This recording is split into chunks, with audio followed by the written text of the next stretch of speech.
Welcome to Manager Tools. This week, the Corky story. Here we go. So 2 more months go by. What was his demeanor? What was his response to the formal, Oh, gosh, I remember this so clearly because I reviewed it with him in the airport right before I was getting on a plane to go home for a little bit of a break. The break to go home and see my family was my gift to myself for getting through this meeting.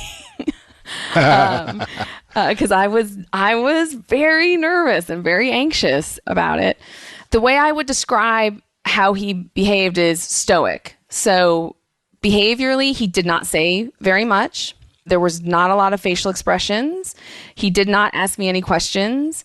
He did not defend himself, nor did he say, I'll get better.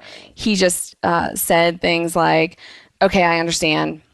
And It was kind of like, just give it to me and sign and let me sign it. Right.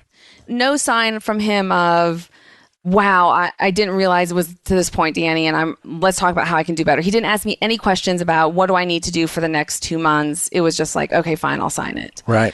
At this point, he also made comments about, well, maybe I should just go back to a role in the field and report to the executive director in Louisville. Maybe that's a role that's better suited for me than working for you.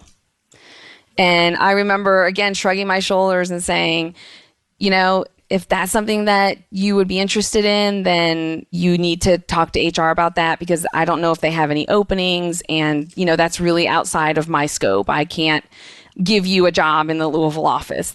I did not have that authority. So another 2 months go by. Right. So now we're 1 month away from his review, roughly. 1 month, right? yes. Mm-hmm. And again, coaching one-on-ones every week. No significant improvement, no change. Did you ever ask him, why won't you ask people for the money? Why won't you ask him to volunteer? Yeah, what he would say is, well, I just feel like that really needs to be done by the local field staff. I'm just laying the groundwork for them to go back in later and follow up. And so as we got closer to the end of this process, he started I would describe it as trying to redesign his job description as, well, Dani, maybe that's not really, I don't really think that's what I'm supposed to be doing. I'm just supposed to be going and opening doors in the community. Yeah, you hear from Louisville, you're supposed to go to some other town and open doors for people who are already in Louisville. Who are already there. I don't think so, Yeah. Bubba. I'm sorry. Yeah, I don't see that. Absolutely. So there's got to be another step. There can't just be one memorandum for record before the end of year review. Right? No. Okay. No. And as part of the memorandum for record is a very specific timeline of here's what needs to happen over the next 30 days. Right. This is how the Cancer Society defined coaching. To them, coaching was type up this document saying, here's all of the ways you're not doing your job. And then at the bottom of it say, and here's everything that you need to do over the next 30 or 60, 90 days. Right. Week by week, here's what we need to see from you. And if you don't perform to these standards, then you could be terminated. And it was really a soft way of exiting people from the organization. Well, okay. By giving them a chance, the reason I say that is because there would be all of these things that that managers would put in that. Here's all the stuff I want them to do over the next 30 or 60 days. And I know that they can't possibly do it. The task would be completely unrealistic. And basically what it was... Were they unrealistic? Are you saying that managers were behaving inappropriately by creating unrealistic expectations even outside of the job? Or you're saying it's unrealistic because at that point, if the manager had been doing what you have been doing, there's no reason to believe that they're going to have a epiphanic kind of change? Yes. Okay. Yeah. So they were realistic relative to the job. Yes. Yeah. Well, I think actually, see, then what I would say in that situation is that's just the organization giving someone really truly saying, you're not doing your job. We're going to list all the things that you're supposed to be doing in your job that you're not. And we're going to give you one last shot. We're going to give you one last chance. And I actually feel like organizations ought to be able to hold their head up and say, we do. We give everybody one last chance. The problem is that managers aren't doing the previous 9 months worth of work. That's Exactly. the problem, right? Yes. Okay, good. and I will say this because I talked to enough managers during my time there to know the side conversation that would happen with people during those meetings was, you probably should start looking for another job. Yeah. And it was a way to basically say, this isn't working out. We're probably going to have to fire you. But I don't want to just fire you, right? Because we're a nonprofit and that would be kind of mean and we don't want to be mean. So we're basically putting you on notice and giving you the next 2, 3, 4 months to go find another job. Right. Because I can tell you from having worked there for a long time that very few people, when they got put, quote unquote, on coaching, actually ended up being terminated because most of them found another job and resigned before that happened. Yeah. It's like being on a PIP, a performance improvement plan. Yeah. And even fewer of them successfully made it through that coaching to come out the other side and stay employed and do a good job. Right. 98% of the people that went through the process either quit or were fired. Yes. Which tells you the process doesn't work. That's right. Unless That's the process is built to protect the organization. And unfortunately, a lot of HR departments, a lot of bad HR departments in the world have built processes that are primarily built to protect the company, while acting as if the manager should be doing their job in advance, which they know darn well the manager's not doing their job. They're primarily built to protect the company rather than to save the employee. Whereas what they should have done, what I would have recommended, what we recommend, is build a process that will say that will try to save the employee legitimately, but at the same time will also protect the company as a secondary or subsidiary responsibility of the process. Right. Yeah. Okay. So you give him a final written warning, right? Final written warning. It's been 11 months he's worked for you. Yes. 2 months after the 90-day warning. Yes. I assume it was still specific. You seem to be good at this specific stuff. Yep. Okay. Yeah. Missed deliverables, examples of feedback given during our weekly one-on-ones. And so we're down to the last 30 days. And, I have to have that conversation with him, which is very difficult. Yet I do remember feeling like, this is the right thing. And I have worked so hard. I've done, I don't know what else I could do at this point. Right. Yeah. Now, I will say, this is where things politically started getting heated. Which essentially means he didn't believe you'd actually go through it. Yes. And I started hearing rumors that, Corky's talking to the COO and you might get fired, Dani. You might get in trouble for this. Corky's, been talking to folks. He's talking to the COO. The COO had a very good relationship with the CEO. They had worked together for years. They were very tight. He's talking to the CEO, Good this Lord. is not good for you. Or, I'm hearing. Who are you hearing I'm this hearing from? Rumors. Actually, I'm hearing some of it from my other boss. 2 directs. Oh, yeah. Okay. Yeah. And yes, from my boss. Yeah. Yes. Yeah. I remember her telling me they had an executive team meeting. I remember her telling me, so we talked about Corky in the executive team meeting and, the CEO or the COO, right? Corky's friend, right, was, not complimentary about you, in front of the entire executive committee. Yeah. Executive team. Yeah. Folks, I'll tell you what. That guy wasn't doing his job. It was worse than he wasn't doing his job. He was engaged in a malicious effort that was unethical, unprofessional, and the only thing worse than that is that his boss, the CEO, watched him do it. Yeah. And I'll never forget, it was about this time that he came down to my office one night. It was probably like 6 or 6:30. Corky was gone. And he stood in my office door and he said, you might want to consider that we do things a little bit differently down here in the South. Yeah, it's been 11 plus months. Yes. His HR people who report to him gave him a review. Everybody had to know that Corky got it too. Yeah. And he sat there asleep at the switch and then threatened you. Yeah. Yeah. That's one of the reasons why I want another life and I want to be an executive somewhere, just so I can get rid of all the people that are like that. Yeah. He couldn't manage his way out of a wet paper bag, let alone lead it. Yeah. Right? It's literally the antithesis of leadership to be presented with piles of data that say X and then to go threaten the person that brings you X. It was a very disappointing time for me. I was very I was very saddened. And, I'm not proud, but, I was pretty angry. I had moments where I was, I'm doing the right thing for the organization. I'm working my butt off. Like, I'm trying to raise $38 million so we can find a cure for cancer. And, I don't You guys are behaving like old boys that like to sit around and drink and play golf together. Yeah. Yeah. People are dying. Yeah. This is serious. Yeah, but you're going to take care of that buddy who's not helping. Yeah. And who cost us money, by the way. Yeah. A lot of money. Absolutely. So the 30 days go by. And during this 30 days, I'm still doing our one-on-ones. But at this point, Corky's behavior has really turned the corner. And now he's coming into the one-on-ones. He's not communicating. He's not sending me updates like on email. Days go by where I'm not hearing from him when he's out of the office. So, I mean, it's pretty clear that he's kind of drawing the line in the sand, and he's prepared to let his political buddies fight the battle and get him to keep him or find another job for him or whatever. Yeah. And it was, our one-on-ones, he would try to get out of them. He would try and cancel them. He would send me emails and say, I don't really think we need to talk this week. And I would say, no, I really think we need to.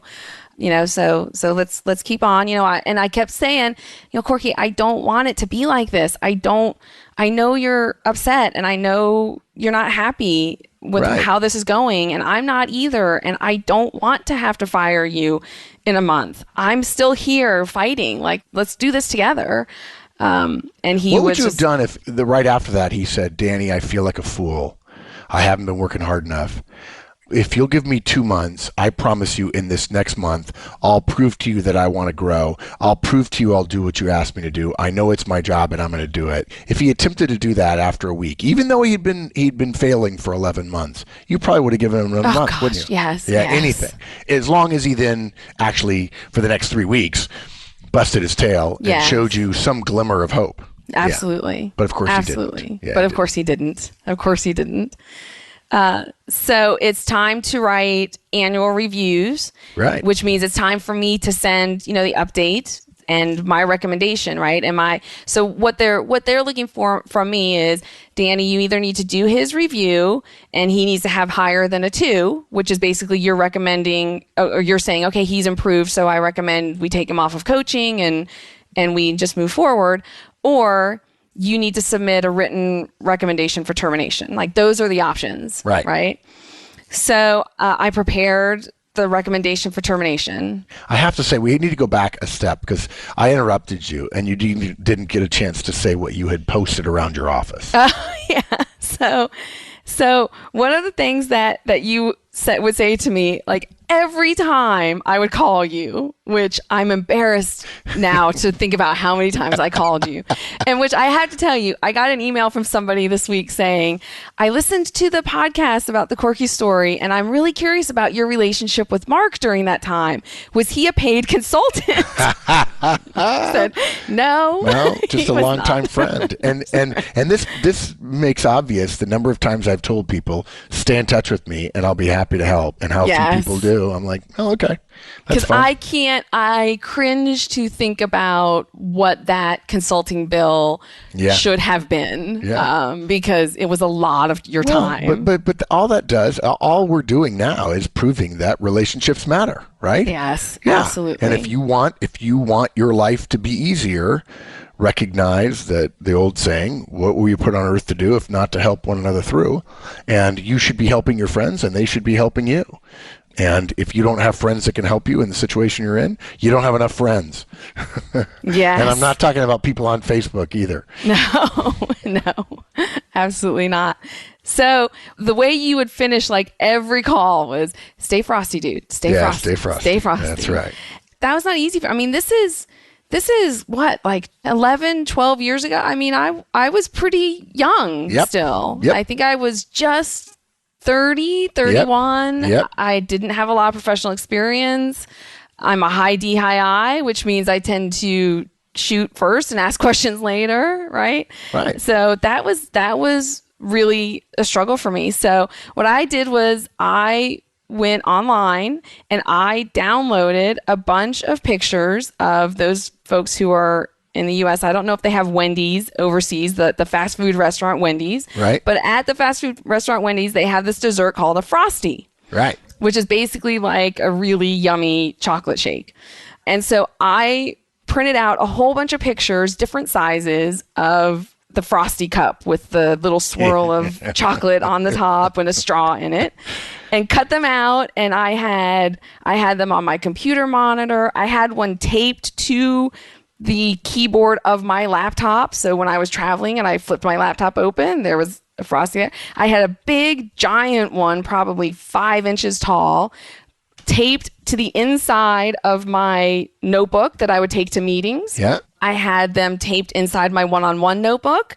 So it was just a constant reminder, stay frosty, right? Just stay cool, Dani. Don't let your emotions take over.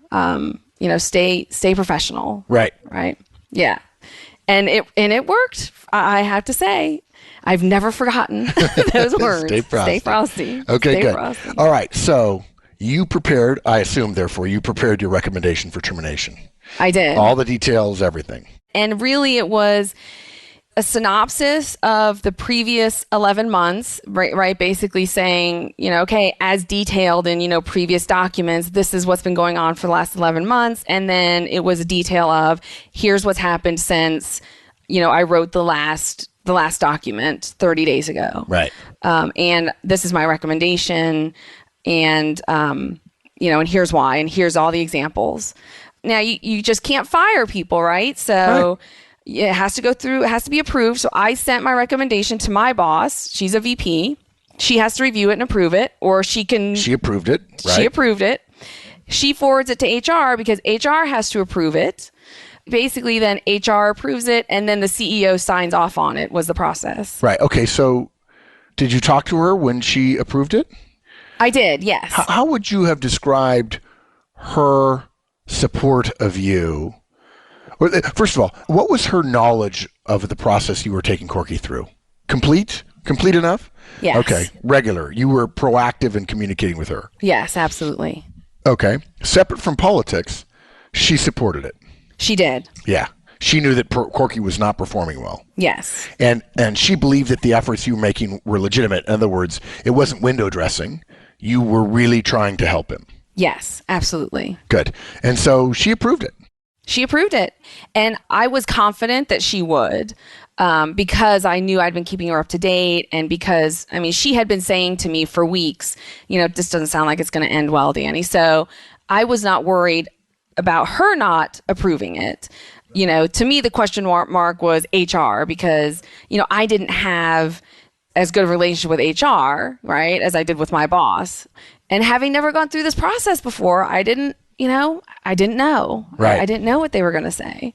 The only thing that I would say I was disappointed in my boss was, after I sent this to her and we talked and she said, yeah, I'm approving it. I'm walking it over to HR right now. I'll take it over to him this afternoon. She said to me, Dani, I hope you're ready because you're going to hear about this from the COO. So in other words, she supported what you were doing, but she really didn't do what a good boss does, which is support you politically. Yes. Yeah. And she was a senior VP, right? And I was a director. I was a senior director, know.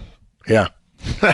Yeah. So, and I remember just sitting there on the phone and thinking to myself, oh no, you did not just say that. Right. Right? Yeah, but you put that in your Delta file of I'll never do that to my directs. I will never do that to one of my directs. Right? Absolutely.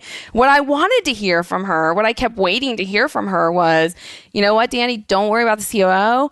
I'll take care of it. Right? I'm going to go talk to the CEO. I'll talk to the COO. Right. I'll tell them I support you. This is when I carry the water for you. Yes. You've been busting your butt for 12 months.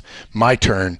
This is politics at my level. I got this. Yeah. And I did not hear that. Yeah. I was just very disappointed. And frankly, she should have done something at 6 months and said, hey, your boy Corky is struggling and she's got the goods on him. And you're going to have to make a decision about whether or not you're going to help your boy or whether you're going to help the organization and the professional managers who work in your organization. Yeah. That's what she should have done. Yeah. That would have been amazing. And if she had been told that, if she had done that, and the CEO and the COO had said, well, this is a nonprofit and we take care, Corky's been with us a long time, then what she should have done is in the next 2 or 3 months, she should have arranged meetings and details and so on and plopped weekly one-on-one notes on their desk and say, really? You're going to tell me? If you're going to tell me that, that's fine, but I'm going to call off the dogs. I'm going to go tell Dani, don't bother, and I'm going to find another place for Corky to work because it's not fair for Dani to be asked to deliver the results she is while somebody like Corky is not doing their job and you won't help her fire him. That's right. That's what you should have done. Exactly. Yeah. And that's political air cover. Exactly. And she didn't do that. She did not. But nevertheless, she did approve it. She basically threw you to the dogs. She really did. She threw you to the dogs at 11 months in. And I hope I never run into her in an airport. Yeah. I'll never forget that call. The best part, though, is what happened next. Yeah. Right? HR. So the director of HR calls me and she says, hey, Dani, we got your paperwork on Corky. And I'm like, yeah, okay. Okay. And she says, so I'm calling to let you know that we're approving your recommendation. So we're going to forward it to the CEO, right? He has to sign off on it, but once we approve it, he signs off on it. Right.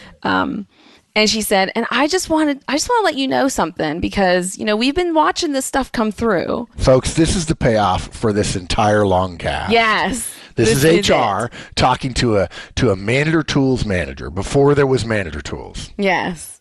And she says, I just want you to know that we would have approved this months ago. What took you so long? Yeah. And I remember just being like, oh, yeah, thank you. Right? Like that was worth all the previous year. I assume some of that was related to what she knew you had been doing. She had looked at all the stuff, right? Yeah, absolutely. And I clearly, in all of my documentation, I made reference to in our weekly one-on-one. And so she said to me, so, we were reading your stuff and we noticed you keep talking about this, weekly one-on-one. Is that something that did you only do that with Corky? Or did you do that? Are you doing that with everybody? And I said, oh, no, I do that with all of my directs. And she was like, wow, that's really, really great, Dani. And we would have approved this months ago had we known months ago, maybe even at the 6-month mark. If we had known 6 months ago that for the previous 6 months you had been meeting with him one-on-one every week, we probably could have approved it then. Right. Because nobody is doing it. And then she said, I'll never forget this either. So do you think you could teach this to some other managers around here? Yeah, amazing. Yeah. Amazing. Absolutely. So summarize it. Summarize it. I mean, think about it. Yeah, it was the year of very hard work, disciplined, focused. It was just week in, week out, day in, day out. Yeah, it's like going to the gym. Yes. It's hard work at the gym. It's like writing a thesis. It's day after day, week after week. You don't pull it out at the last minute. You don't pull an all-nighter, right? Yeah. Yeah, it's the story of the overnight success that's 20 years in the making, right? Yeah. And sleepless nights. It wasn't just hard days. I had a lot of sleepless nights of, am I doing this right? What if I'm not doing it right? What if I have this conversation with Corky tomorrow and he stands up and says, you're an idiot. You don't even know what you're doing. Right.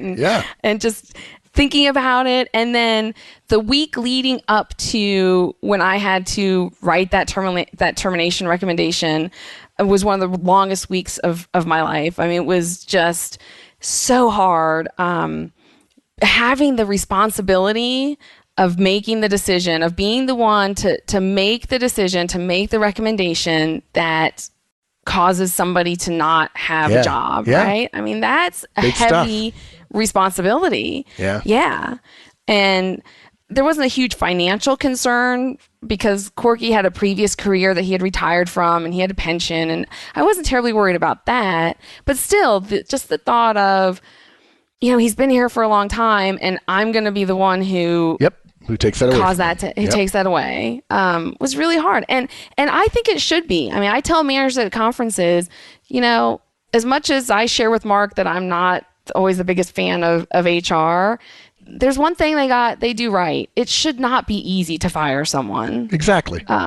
you should struggle. You should have sleepless nights. Yeah, I would. You and I would probably agree that they do it for the wrong reason, but the end result is a net plus, and at this point, we'll be happy with that, right? Yeah. Yeah. And, maybe HR would have approved it sooner. Maybe they would have approved it at the 6-month mark or the 9-month mark.